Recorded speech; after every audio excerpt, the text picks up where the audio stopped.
अन्नपूर्णा भैरो बाबा, माँ अन्नपूर्णा भैरो बाबा, रहा न कोई बाकी।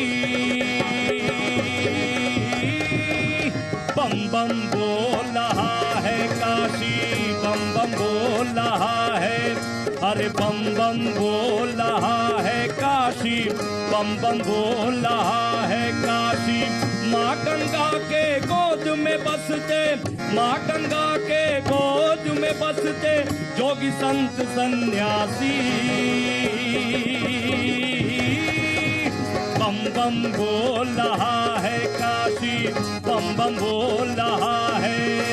अगल बम बम बम बम बम बम बम बम बम लहरी, अगल बम बम बम बम बम बम बम बम बम लहरी, अगल बम बम बम बम बम बम बम बम लहरी। तीन लोक से न्यारी काशी, गौरा की ससुराल है काशी, अगल बम बम बम बम बम बम बम लहरी।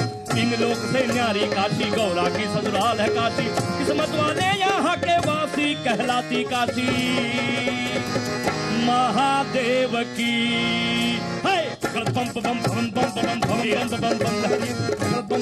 बम बोल रहा है काशी। नमस्कार, ताल ठोके में आप सभी का बहुत बहुत स्वागत। आपके साथ मैं हूं अमन चोपड़ा और देखिए हम लोग काशी में, मैं चाहूंगा जोरदार तालियों के साथ हर हर महादेव, हर महादेव। अच्छा, आचार्य जी हैं हमारे साथ। आचार्य जी शंखनाद करिए और शुरुआत करिए कार्यक्रम का। हर हर महादेव, हर हर महादेव, हर हर महादेव। आचार्य जी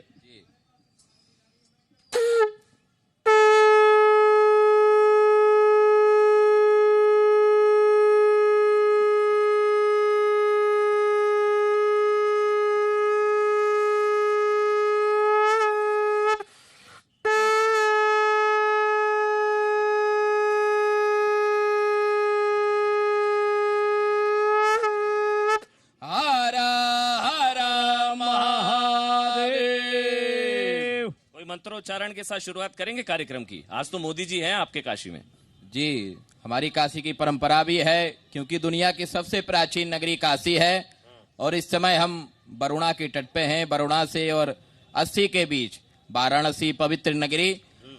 और हमारे यहाँ वेदों की परंपरा है कि जब भी लोकतंत्र का पर्व आए या कोई नया राजा अभिषेक हो या नया राजा गद्दी पे बैठे तो हम ब्राह्मण लोग अपने वेदों के मंत्र उच्चारण के साथ मंगल कामना करते हैं कि 5 साल हम जिस भी लोकतांत्रिक पार्टी को दें, जो भी सत्ताधारी पार्टी शपथ ले, प्रधानमंत्री जी, सांसद जी, सब लोग देश की सेवा करें, सद्बुद्धि दें किसी भी पार्टी को इसी मंगलाचरण के साथ। आचार्य जी भी आ चुके हैं हमारे, वो भी आ जाए इसी के साथ। ओम मंगलम भगवान विष्णु, मंगलम गरुड़ध्वज, मंगलम पुंडरीकाक्ष, मंगलाय तनो हरिः, सर्वमंगल मांगल्ये शिवे सर्वार्थ साधिके, शरण्ये त्र्यंबके गौरी नारायणी नमोस्तुते। मंगलम भगवान शंभो, मंगलम विषभध्वजः, मंगलम पार्वतीनाथ, मंगलाय तनो शिवः। चलिए, हर हर महादेव। मेरे साथ यहाँ पर आपको बता दें, काशी में हम लोग इस वक्त मौजूद हैं। मेरे साथ मोहसिन रजा हैं, यूपी सरकार में मंत्री हैं। जोरदार तालियों के साथ स्वागत कीजिए मोहसिन रजा साहब का। और मेरे साथ मनोज राय धूपचंडी साहब है, समाजवादी पार्टी के राष्ट्रीय प्रवक्ता है। जोरदार तालियों के साथ इनका स्वागत कीजिए। लेकिन सबसे पहले एक बार पूजा का रुख करेंगे, जो दशाश्वमेध घाट पर मौजूद है, जहां पर आरती होगी शाम 7 बजे के आसपास। और उनके साथ वो आचार्य जी है, पंडित जी है, जिन्होंने आरती करानी है। पूजा ओवर टू यू। जी बिल्कुल, यहाँ की तस्वीर भी आपको दिखाते हैं। और हमारे साथ सुशांत मिश्रा हैं, गंगा सेवा निधि के प्रेसिडेंट हैं, जो यहाँ आरती की पूरी व्यवस्था देखते हैं और इन्हीं के संस्था के द्वारा ये आरती कराई जाती है। सुशांत, 2014 में भी यहाँ आए थे नरेंद्र मोदी आशीर्वाद लेने। 5 साल बाद क्या ऐसा फर्क होगा आज की आरती में? देखिए, जब 2014 में वो चुनाव जीतने के बाद आए थे तो उन्होंने कहा था कि न उन्हें किसी ने बुलाया है न वो यहाँ आए हैं, उन्हें तो माँ गंगा ने बुलाया है। तो यहाँ से माँ गंगा का उन्होंने पूजन किया, फिर यहाँ से उनसे आशीर्वाद लेके फिर यहाँ से शुरुआत की। उसके बाद दोबारा फिर वो आए थे, जापान के प्रधानमंत्री श्री शिंजो आबे जी को भी लेके आए थे। उस समय भी उन्होंने पूरा वैदिक रीति से पूजन किया, दोनों लोग बैठे पूरी। चाहेंगे अब हमारे दर्शकों के लिए आप ये बताएं कि कैसे वो पूजा करते हैं, वो पूजा कहाँ होती है, अगर आप यहाँ से थोड़ा आइडिया दे सकें हमें। ऐसा है कि वो यहाँ से उतरेंगे सीढ़ी से, उसके बाद फिर सबसे पहले नीचे जाएंगे माँ गंगा के एकदम तट पे, जहाँ पे गंगा सेवा निधि के 7 ब्राह्मण जो रहेंगे वो उनका माँ गंगा का वैदिक रीति से संकल्प पूजन होता है, वो रोज होता है, वो पूजा उनका करवाएंगे। उसके बाद फिर वो वापस आएंगे, फिर अपने निर्धारित जगह पे जाके बैठेंगे। उसके बाद फिर संस्था की ओर से उनके थोड़ा सम्मान का भी रखा गया है। ये जो निर्धारित जगह है, हम चाहेंगे दर्शकों को एक बार दिखाएं। इसे मोदी चबूतरा, मोदी मढ़ी भी कहा जाता है। क्यों ये नाम दिया गया है? जब वो फर्स्ट टाइम आए, उसके बाद फिर सेकंड टाइम आए, तब से उस चबूतरे पे वो जब भी आते हैं तो वो वहीं पे बैठते हैं, तो इस वजह से उस जगह का नाम ही मोदी मढ़ी पड़ गया है। और यहाँ आरती का समय तय रहता है, उसी के हिसाब से रोड शो तय किया गया है। कितना वक्त लगता है इस पूरे कार्यक्रम में? लगभग इसमें 1 घंटा सवा घंटा लग जाता है। 15 मिनट की पूजन रहती है, माँ गंगा का संकल्प पूजन रहता है, और 55 मिनट की लगभग पूरी माँ गंगा की महाआरती रहती है उसमें। ये कार्यक्रम है अमन, और एक बार तैयारियां हम आपको जरा तस्वीरों में दिखा दें। जी, मैं आपके पास आऊंगा पूजा। मुझे लंका गेट जाना पड़ रहा है क्योंकि वहां पर कुछ हलचल है, और विशाल लगातार वहां से मौजूद है। सुबह से लगातार रिपोर्ट वहां से कर रहे हैं। विशाल जी,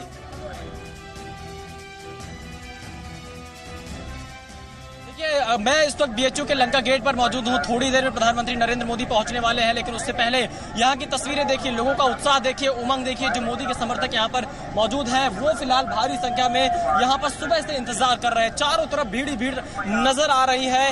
छतों पर भी लोग खड़े हो चुके हैं, अपना स्थान ले चुके हैं पीएम मोदी की एक झलक पाने के लिए। तो ये नजारा पूरा का पूरा आप बीएचयू गेट से लेकर दशाश्वमेध घाट तक कुछ इसी तरह से देख पाएंगे। अब मैं आपको एक दूसरी तस्वीर दिखाता हूं।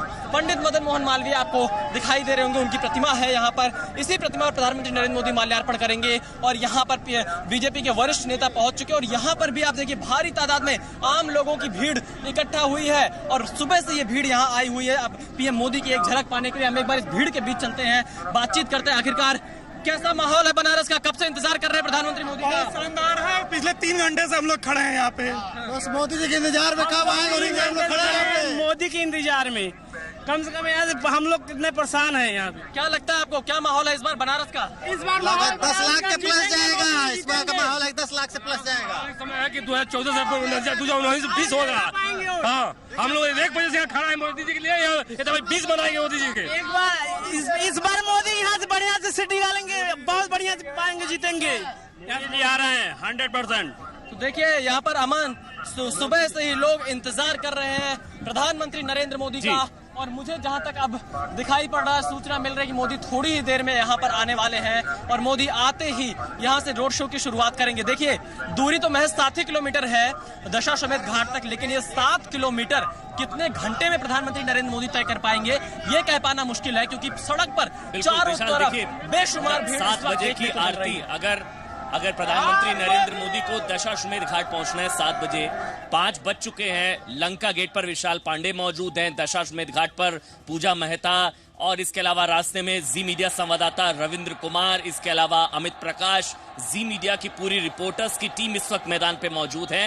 पल पल की खबर आप लगातार सुबह से आप लोग जी न्यूज पर देख रहे हैं। यहाँ पर मोहसिन रजा साहब मेरे साथ है। मोहसिन रजा साहब, एक तो ये खबर है प्रधानमंत्री नरेंद्र मोदी का कल नामांकन और आज ये रोड शो। दूसरी खबर एक और आई, मोदी जी के मैदान में आने से पहले विपक्ष ने मैदान छोड़ दिया।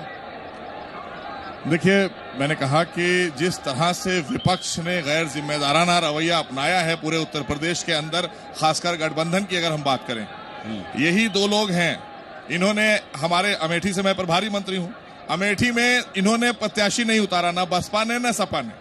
लेकिन यहाँ पर विकास के रथ को रोकने के लिए ये देश की जनता देख रही है कि यहाँ पर दोनों ने प्रत्याशी उतारा है, गठबंधन ने भी उतारा है और कांग्रेस ने भी उतारा है, और सबको पता है कि यहाँ का रिजल्ट क्या है। ये चुनाव यहाँ का जो है, मैंने कहा ये पवित्र काशी है, माँ गंगा का आशीर्वाद लेकर ही प्रधानमंत्री बने हैं आदरणीय मोदी जी। लिहाजा ये मानकर चलिए कि आने वाला समय माँ गंगा का आशीर्वाद लगातार बना रहेगा, और यहाँ की जनता उन्हें प्यार देती रहेगी, और अब की बहुमत जो होगी उनकी, उसका आंकड़ा लेकिन ये तो ज्यादा बढ़ेगा। ये तो मोहसिन रजा साहब, ये तो वॉक ओवर दे दिया ना विपक्ष ने। मैंने कहा ये तो वॉक ओवर दे दिया। कोई पॉलिटिकल मैसेज प्रियंका शायद दे सकती थी, हो सकता है वो हार जाती लेकिन भाई भी भागे वायनाड, मैसेज तो कम से कम वो दे सकती थी। मैं तो चाहता था अमन, मैंने तो कहा, जब मुझसे आप लोगों ने पूछा, कई बार किसी ने पूछा कि वाराणसी से प्रियंका जी आ सकती हैं, मैंने कहा स्वागत है, लोकतंत्र है, आना चाहिए उन्हें। लेकिन मुझे यह भी पता था कि उन्हें अपने भविष्य को भी सोचना था कि 24 में राष्ट्रीय अध्यक्ष कौन बनेगा कांग्रेस का। इसलिए वो नहीं आई, क्योंकि आते ही यहाँ धाराशायी हो जाने के बाद वो उनका भविष्य भी राजनीति खत्म हो जाता, की जगह लेने वाली इसलिए मैंने कहा वो जाहिर सी बात है। खबर दे रहे हैं मैंने तो आपको राहुल गांधी की जगह प्रियंका अध्यक्ष बनने वाली है। मैंने कहा 24 में उनके पास कोई चेहरा नहीं है। अच्छा। ये 24 की जुगत के लिए उनको लाया गया है और गली गली बिचारी जा रही हैं। वो इसीलिए जा रही हैं क्योंकि परिवार से ही कोई सदस्य दूसरा आना है। मनोज राय दूपचंडी साहब, अजय राय साहब की तो जमानत जब्त हो गई थी पिछली बार, मतलब काशी का संकेत यह है कि विपक्ष की जमानत जब्त है। मुझे लगता है ना आपको बनारस के समाजवादियों के बारे में जानकारी है, ना माननीय मंत्री जी को जानकारी है। मैं याद दिलाना चाहूंगा कि बनारस के समाजवादी राजनारायण जी ने इंदिरा गांधी को कोर्ट में और वोट में दोनों में हराया था। तो आप ये गलतफहमी में क्यों पाल रहे हैं? आप भारतीय जनता पार्टी को अगर पहले से ये मान चुके हैं कि मोदी जी जीत चुके हैं तो कोई बात नहीं है। आपको लगता है क्या कि उत्तर प्रदेश में कहीं खड़े हो पा रहे हैं? पिछली बार कितने वोट मिले थे मोदी जी? उत्तर प्रदेश में कहीं खड़े हो पा रहे हैं मोदी जी? पिछली बार कितने वोट दिए थे आपके काशी ने मोदी जी? पिछली बार बेटा बन के आए थे। कितने वोट मिले थे? और माई बताइए ना, आपके मुंह से अच्छा लगेगा। ये नदी दिखाइए कैमरे से, आपके मुंह से मुझे अच्छा लगेगा एक बार सुनना। एक बार बताइए ना कितने वोट मिले थे? मैं कहूंगा ना, आप तो बहुत सीनियर हैं सर, मुझे बताइए ना कितने वोट मिले थे मोदी जी? मैं क्या कह रहा हूँ, एक बार बताइए ना। आपके जितने विपक्ष के टोटल नहीं थे उतने अकेले थे उनके। मैं कह रहा हूँ ना कि इंदिरा गांधी को हराने वाला समाजवादी था। क्या जीत स्थिर है क्या? 2004 से पहले मोदी जी को कौन जानता था? तो आपकी शालिनी यादव मोदी जी को हरा देंगी? 100% हराएगी समाजवादी पार्टी गठबंधन। ठीक है। मोहसिन रजा साहब, अब आप देखिए कितना, अब इस पर हम क्या मतलब प्रियंका गांधी नहीं हरा पाएंगी, समाजवादी पार्टी की शालिनी यादव हरा देंगी प्रधानमंत्री नरेंद्र मोदी। देखिए अच्छी बात है, अच्छी बात। समाजवादियों ने हराया है प्रधानमंत्री। कम से कम मैं इनकी तारीफ करूंगा, सरेंडर तो नहीं किया ना। लड़के हारेंगे कोई दिक्कत नहीं। कुछ ऐसा ही प्रत्याशी इन्होंने लखनऊ में भी दिया है, इसी तरह का प्रत्याशी लखनऊ में भी दिया है। ऐसा ही पता नहीं कौन सी खाना पूर्ति कर रहे हैं। अस्तित्व की लड़ाई लड़ रही दोनों पार्टियां, और इसी तरीके की और बहुजन समाज पार्टी भी, ये भी और बहुजन समाज पार्टी दोनों अस्तित्व की लड़ाई लड़ रहे हैं। उन्हें विकास से कोई मतलब नहीं है, देश की जनता से, देश से कोई मतलब नहीं। अगर देश की जनता और देश से मतलब होता, ये 37 सीट पर चुनाव लड़कर 544 सीट की 554 सीटों की लोकसभा के लिए ये 33 सीट पर लड़कर और बातें करते हैं हम सरकार गिरा देंगे, हम ये कर देंगे, हम वो कर देंगे। अरे भैया पहले अपनी दुकान देख लो, फिर आप केंद्र के बारे में सोचना। पहले उत्तर प्रदेश तो बचा लो। 5 सीटें आपके पास में, 0 बहन जी के पास में है, बचा कुछ है नहीं।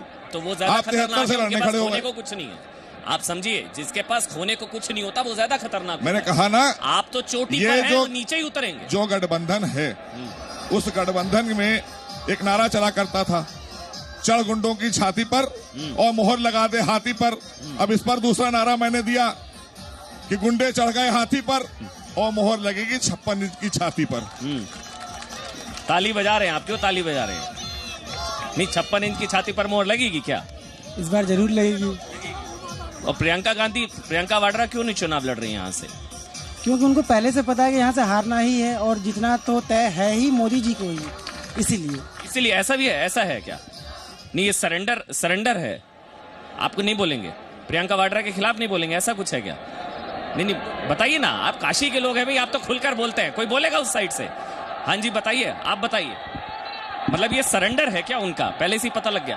ये सरेंडर भी है, और यहाँ पे जो भी लड़ाई मोदी जी के खिलाफ हो रही है वो जीतने के लिए नहीं हो रही है, दूसरे नंबर की लड़ाई हो रही है कि कौन दूसरे नंबर पे आएगा।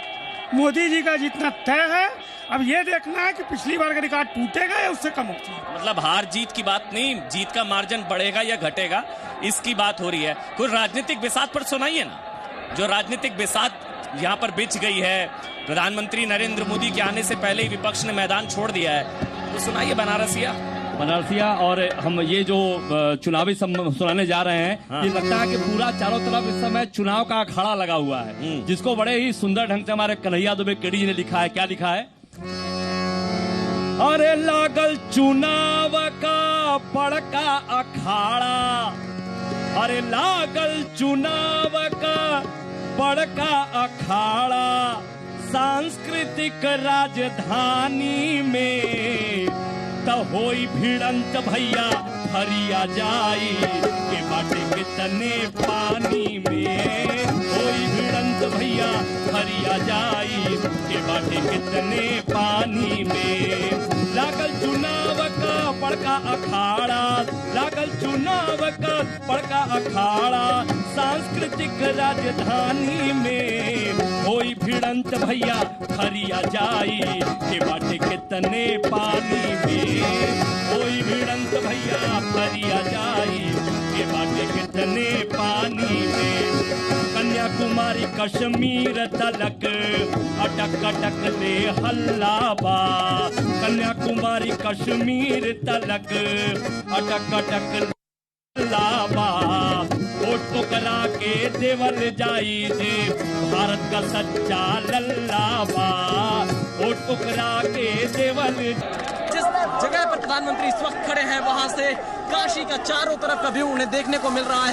हाथ जोड़कर आधी कमर तक झुककर प्रधानमंत्री नरेंद्र मोदी यहां पर काशी की जनता का अभिवादन स्वीकार कर रहे हैं और इसी के साथ प्रधानमंत्री नरेंद्र मोदी का रोड शो भी शुरू हो जाएगा। यूपी के मुख्यमंत्री योगी आदित्यनाथ उनके साथ में है।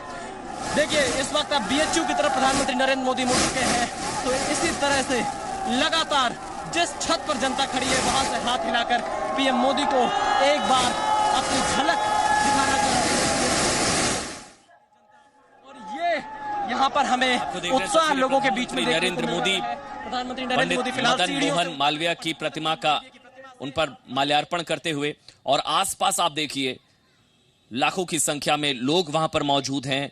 मदन मोहन मालवीय इकलौते ऐसे शख्स भारत के जिन्हें महामना की सम्मानजनक उपाधि से नवाजा गया, इकलौते ऐसे शख्स, और 4 बार वो कांग्रेस के भी अध्यक्ष रहे, हालांकि कांग्रेस उन्होंने छोड़ दी थी बाद में। प्रधानमंत्री नरेंद्र मोदी, और यहां से 5:19 अब हो रहे हैं और यहां से रोड शो की अब शुरुआत होगी, जो यहां से लंका गेट से दशाश्वमेध घाट तक जाएगा। ये तकरीबन 6 से 7 किलोमीटर लंबा रोड शो होगा। विशाल बताइए। इस वक्त देखिए प्रधानमंत्री नरेंद्र मोदी जनता के पास सीधे पहुंच चुके हैं। अपने काफिले में सवार होने से पहले हाथ हिलाकर चारों तरफ प्रधानमंत्री नरेंद्र मोदी जनता का अभिवादन स्वीकार कर रहे हैं। भारी तादाद में यहाँ पर मैं मोबाइल हाथ में देख पा रहा हूँ लोगों के। हर कोई प्रधानमंत्री मोदी की एक फोटो अपने कैमरे में कैद कर लेना चाहता है, क्योंकि काशी की जनता के लिए ये एक ऐतिहासिक पल है। और भीड़ आप देखिए किस कदर यहाँ पर पीएम मोदी की दीवार लंका गेट से हो चुकी है। पीएम मोदी के ठीक पीछे यूपी के मुख्यमंत्री योगी आदित्यनाथ का रथ है, जिसपे कई और अति विशिष्ट अतिथि मौजूद है। संजय निषाद पार्टी के अध्यक्ष है, वो भी पीएम मोदी के ठीक दूसरी गाड़ी में मौजूद है खुले रथ में। और पीएम मोदी ने रोड शो